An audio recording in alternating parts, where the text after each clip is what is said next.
Jumat Agung adalah Jumat yang besar. Kenapa harus Jumat yang besar? Karena kita tahu bahwa di Jumat Agung ini bahwa Yesus telah mati buat kita semuanya. Tepuk tangan buat Tuhan Yesus. Haleluya.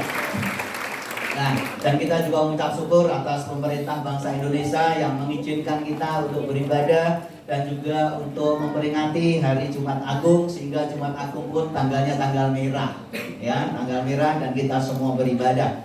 Nah, hari ini firman Tuhan tentang makna kematian Tuhan Yesus. Dan apa yang menjadi makna dari kematian Tuhan Yesus? Yang pertama adalah, kita baca sama-sama, 1, 2, 3 ya. Kematian Yesus adalah bukti kasih Allah. Jadi kematian Tuhan Yesus kenapa harus dirayakan oleh seluruh dunia, bahkan sampai kemarin itu saya kesini, kemana tuh kemarin, itu macet ya, di gereja-gereja khususnya Katolik itu macet semuanya. Mereka merayakan begitu luar biasanya. Ini menunjukkan bahwa kematian Yesus membuktikan kasih Allah yang besar. Ya, bukti bahwa Allah itu mengasihi kita semua. Roma 5 ayat yang ke-7 kita baca sama-sama. 1, 2, 3 ya. Sebab tidak mudah seorang mau mati untuk orang benar, tetapi mungkin untuk orang yang baik ada orang yang berani mati. Garis bawahi, sebab tidak mudah orang mau mati untuk orang benar. Jadi tidak gampang orang itu mati untuk orang lain. Ya, untuk orang yang benar saja orang jarang yang mau mati. Ya, mungkin ada orang yang mau mati untuk orang yang baik. Ya, sebagai contoh, beberapa gereja saya tanya waktu saya pelayanan itu, siapa di sini yang suami-suaminya mau mati untuk istrinya? Gak ada tuh. Ya, gak ada. Ya. Jadi ini menunjukkan ini gak gampang orang yang mau mati untuk bahkan istrinya, istri yang baik saja gak mau mati. Ya, buktinya apa? Bukti secara umum. Kenapa? Kalau anggap saja kalau ada gempa, suatu kali kemarin itu ada gempa, biasanya peduli nggak satu dengan yang lain? Kalau ada gempa gimana, apa yang terjadi? Kita lari, ya, kita lari. Larinya adalah bagaimana untuk menyelamatkan diri, boro-boro mau mati untuk orang lain. Tetapi yang luar biasa adalah Yesus justru mau mati buat kita semuanya. Tepuk tangan buat Tuhan Yesus. Ayat yang ke-8 kita baca sama-sama. 1, 2, 3 ya. Tetapi Allah menunjukkan kasih-Nya kepada kita oleh karena Kristus telah mati untuk kita ketika kita masih berdosa. Baca sama-sama yang terakhir. 1, 2, 3. Ketika kita masih berdosa. Justru bukan kita dalam kondisi yang baik, bukan dalam kondisi yang benar, tetapi justru kita dalam kondisi yang berdosa, Tuhan Yesus rela mati buat kita. Bahkan di dalam pendoaan ada banyak orang, untuk yang baik aja orang jarang mau mati buat mereka. Tetapi justru Tuhan Yesus mati bukan buat orang yang baik, tetapi justru kondisi kita dalam kondisi yang berdosa. Ini menunjukkan bahwa kematian Yesus adalah bukti kasih Allah yang besar buat kita semuanya. Tepuk tangan buat Tuhan Yesus. Nah, firman Tuhan juga berkata, kenapa Tuhan Yesus mati buat kita? Klik. Ya. Kenapa kasih Allah dibuktikan dengan kematian Kristus? Karena kematian itu sama dengan hukum maksimal atas dosa manusia. Maksudnya apa? Maksudnya begini. Kalau dalam pengadilan itu biasanya orang akan dihukum sesuai dengan perbuatannya. Anggap saja kalau orang mencuri ayam, biasanya hukumannya berapa? Anggap aja kita di sini, karena kita nggak tahu pasal-pasalnya. Kalau nyuri ayam dihukum berapa bulan? 3 bulan. Oke. Nyuri motor 2 tahun. Berarti nyuri ayam sama nyuri motor hukumnya beda nggak? Banyakan yang mana? Motor. Anggap saja. Terus kalau ada seseorang yang akhirnya KDRT, yang namparin istrinya, ya, coba yang di sini pernah nampar istrinya, ya, itu dihukum berapa?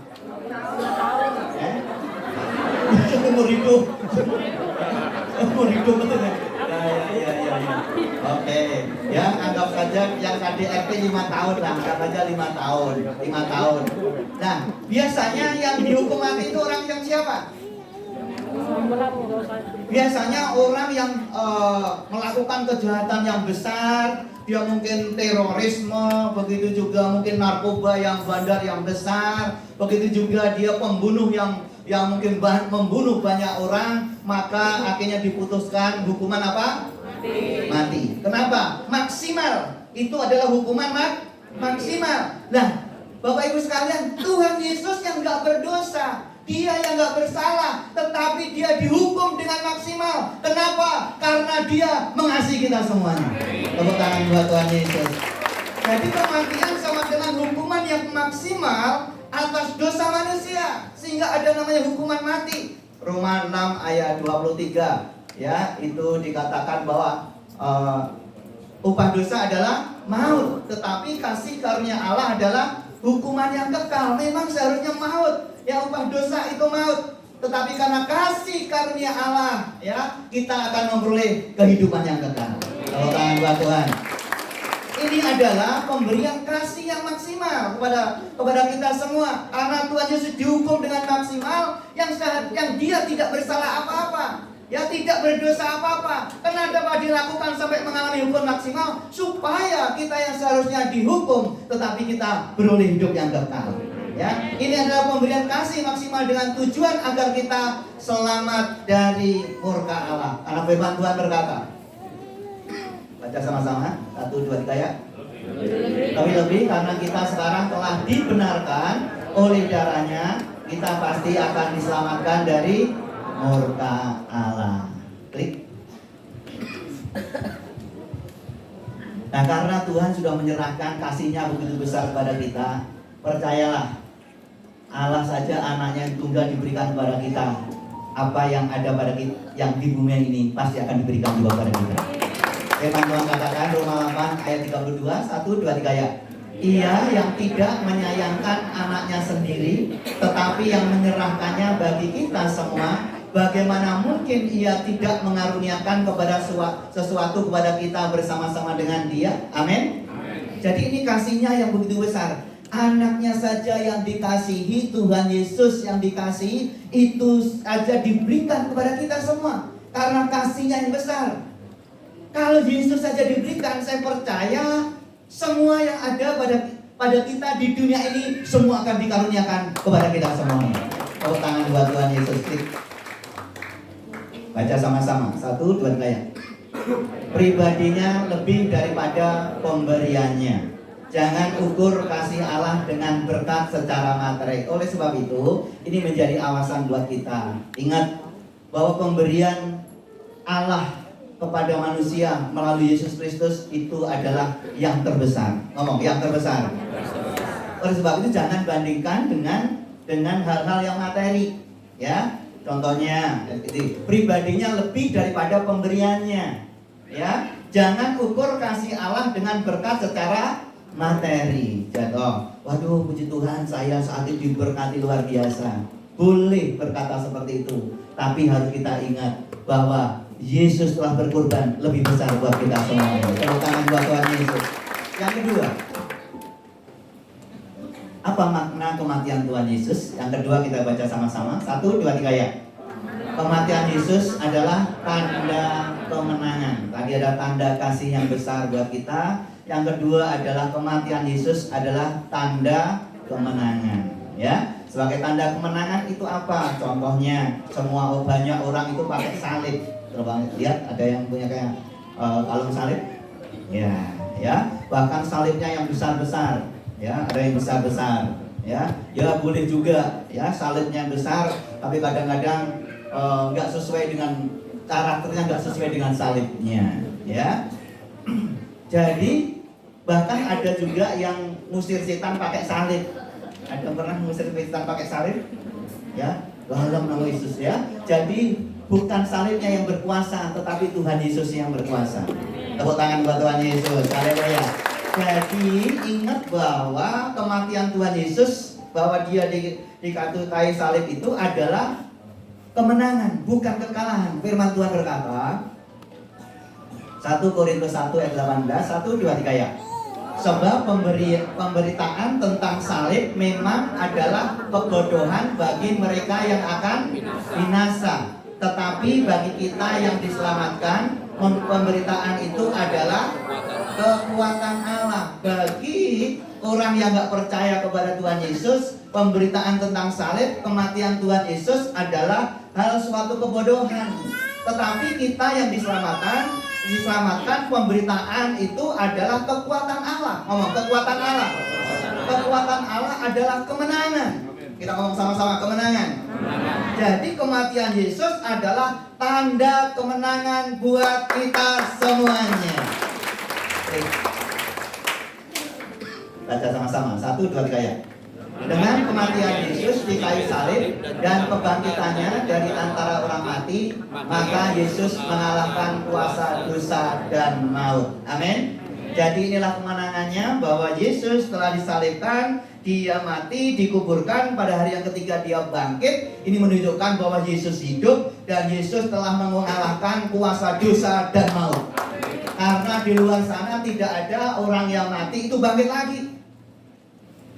Ya, tetapi Tuhan Yesus telah disalibkan, dikuburkan, akhirnya dia bangkit lagi. Ini menunjukkan bahwa di dalam Yesus ada kemenangan. Di dalam Yesus ada kebangkitan. Ya, kemenangan bagaimana? Waktu Tuhan Yesus bangkit, nanti kita semua akan dikumpulkan dan kita semua akan dibangkitkan. Tepuk tangan buat Tuhan Yesus. Ini adalah kemenangan buat anak-anak Tuhan.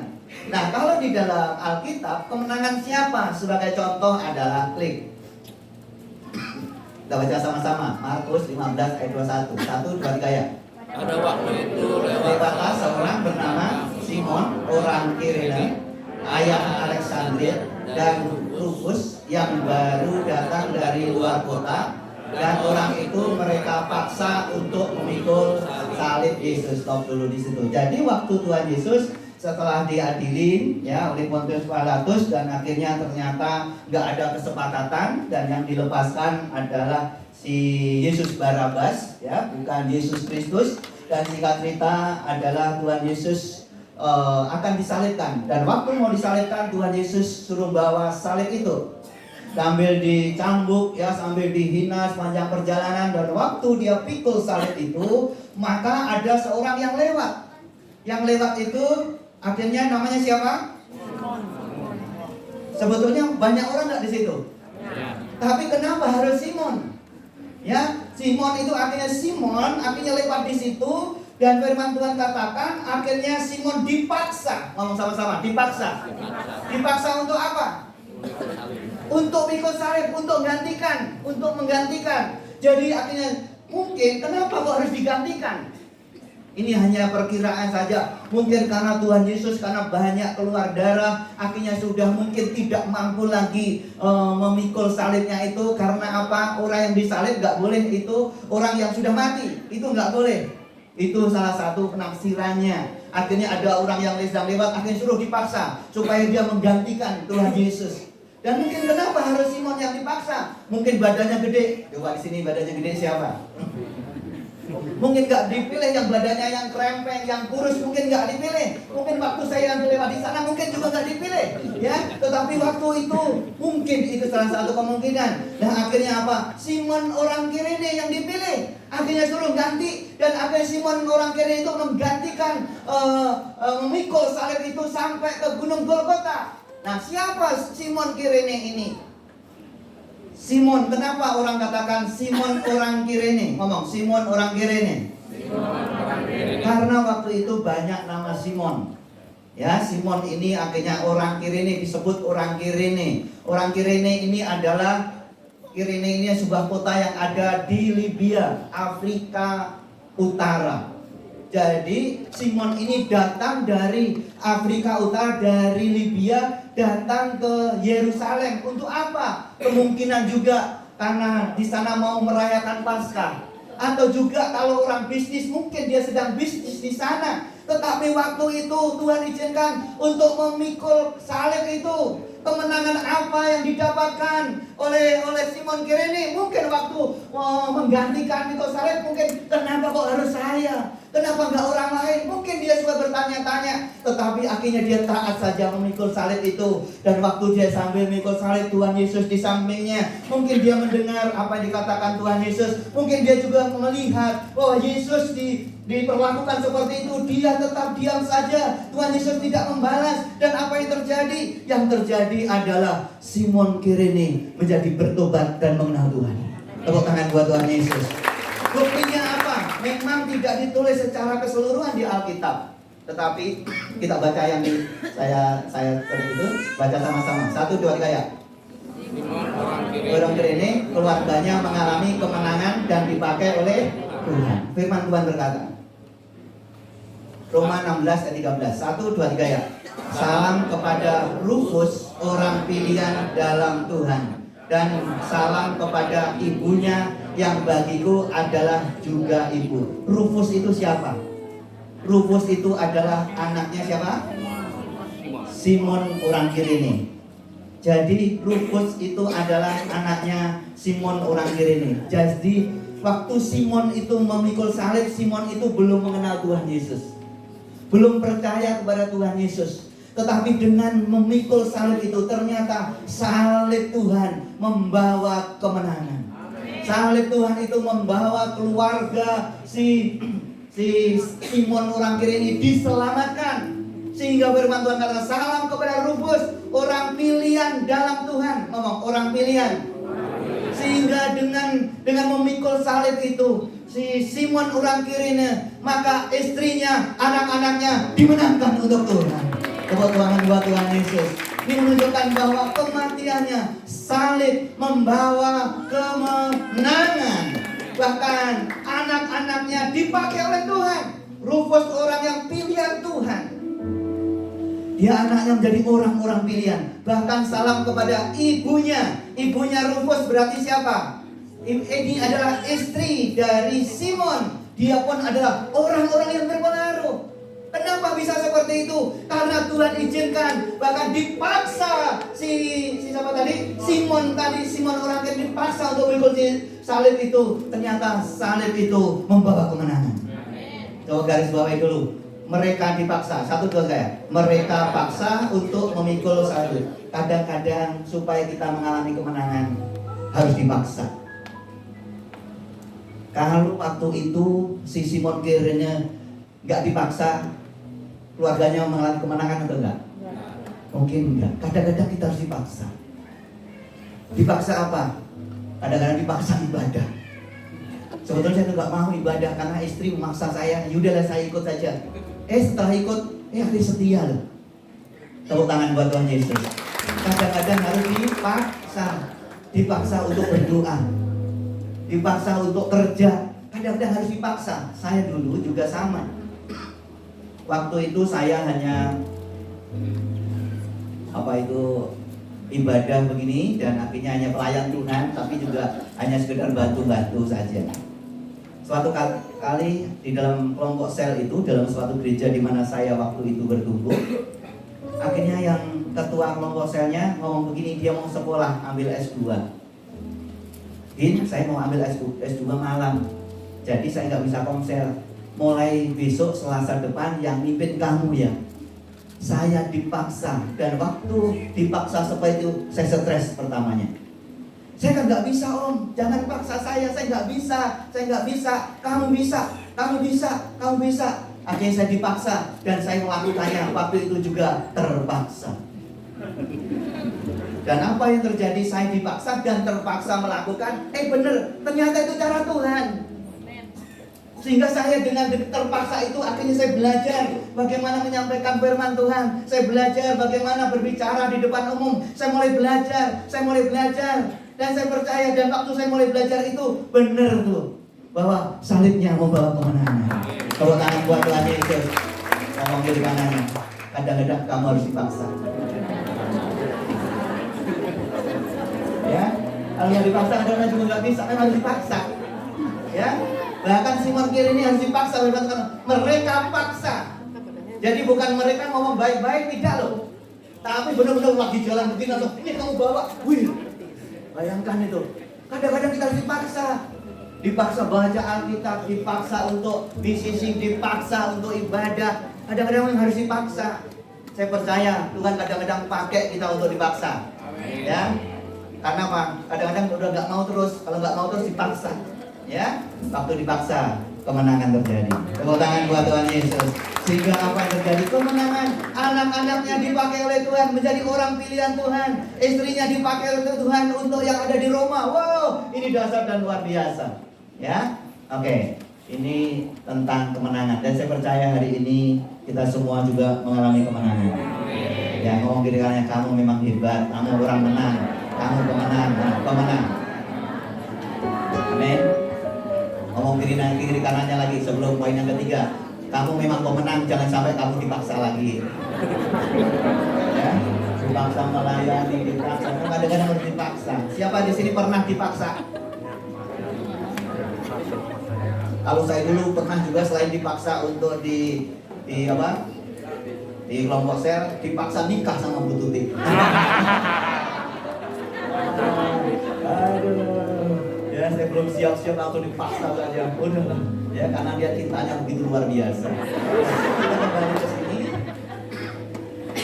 bahwa memang kadang-kadang seperti itu. Ketiga yang terakhir adalah klik. Baca sama-sama, 1, 2, 3. Kematian Yesus menggenapi janjinya. Karena tadi kasihnya yang besar. Yang kedua apa? Jadi kematian Yesus membawa kemenangan. Dan yang ketiga, kematian Yesus adalah menggenapi janjinya digenapi. Ya, bukan sekedar mati, akhirnya sia-sia kalau Tuhan Yesus mati nggak bangkit. Matius 26 ayat 2, baca sama-sama, 1, 2, 3 ya. Kamu tahu bahwa 2 hari lagi akan dirayakan Paskah. Maka anak manusia akan diserahkan untuk disalibkan. Jadi waktu itu Tuhan Yesus sedang kumpul sama murid-muridnya dan sedang juga ngajar kepada murid-muridnya. Dan waktu ngajar kepada murid-muridnya, dia sampaikan kepada murid-muridnya, dia tahu loh, ya, bahwa 2 hari lagi ini akan Paskah dan aku akan disalibkan. Dan ternyata benar, 2 hari kemudian di Paskah benar Tuhan Yesus disalibkan. Ini menunjukkan bahwa perkataan Tuhan Yesus itu iya dan amin. Perkataan Tuhan Yesus pasti digenapi. Dan percayalah hari ini semua perkataan Yesus yang ada di Alkitab pasti digenapi dalam kehidupan kita. Tepuk tangan buat Tuhan Yesus. Haleluya.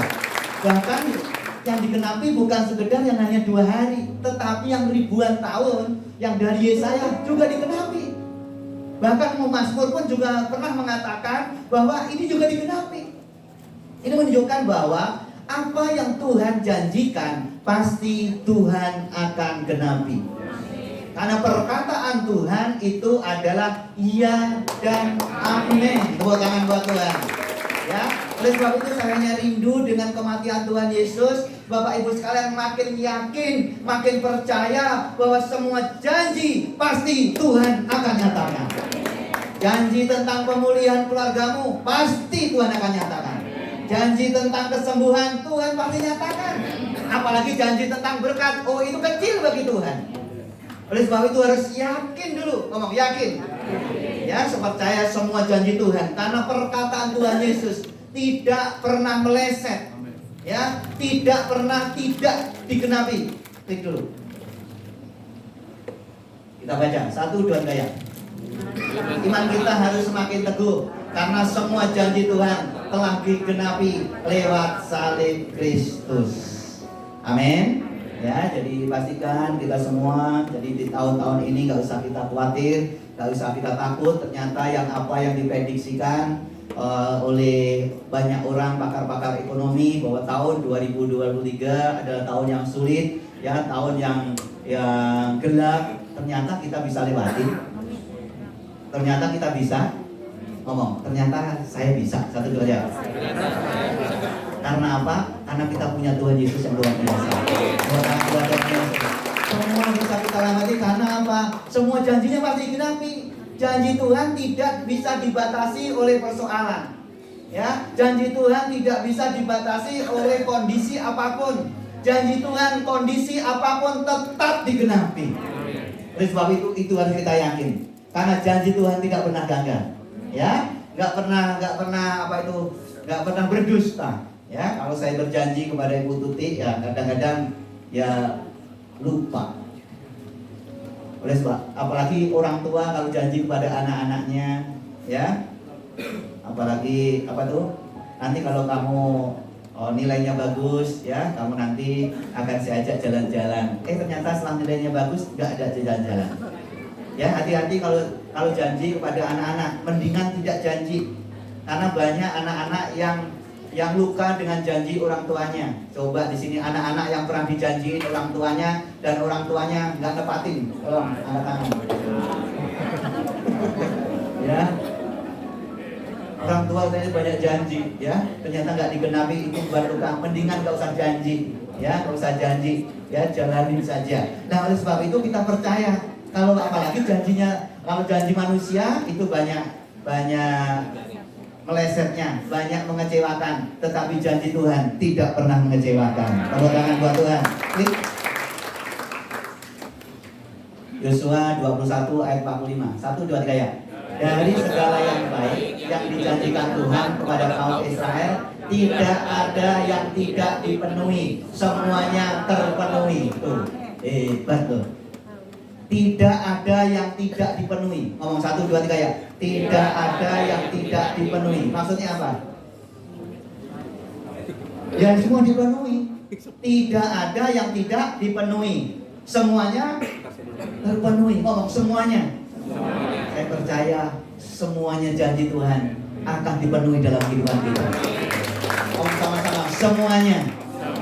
Sekali lagi ngomong semuanya. Semuanya. Bukan 1, bukan 2, bukan 3, tetapi semuanya. Dalam segala hal, dalam segala bidang, semuanya pasti dipenuhi oleh Tuhan. Baca 1, 2, 3 ya. Segenap hatilah kepada Tuhan, maka janji Tuhan pasti digenapi dalam hidup kita. Jadi Tuhan hanya mau kita harus segenap hati di dalam Tuhan. Gak usah bimbang, segenap hati. Ngomong segenap hati. Segenap hati, gak separuh hati, gak hanya apalagi hati-hati. Ya, jadi benar-benar semuanya, seluruh hidup kita, ya, kita serahkan kepada Tuhan. Dan setelah itu percayalah, janji Tuhan pasti digenapi. Tepuk tangan buat Tuhan Yesus. Kesimpulannya adalah makna kematian Tuhan Yesus bagi orang percaya adalah 1. Kematian Yesus bukti kasih Allah. Baca, yang kencang. 1, 2, 3 ya. Kematian Yesus bukti kasih Allah. 2. Kematian Yesus tanda kemenangan. 3. Kematian Yesus menggenapi janjinya.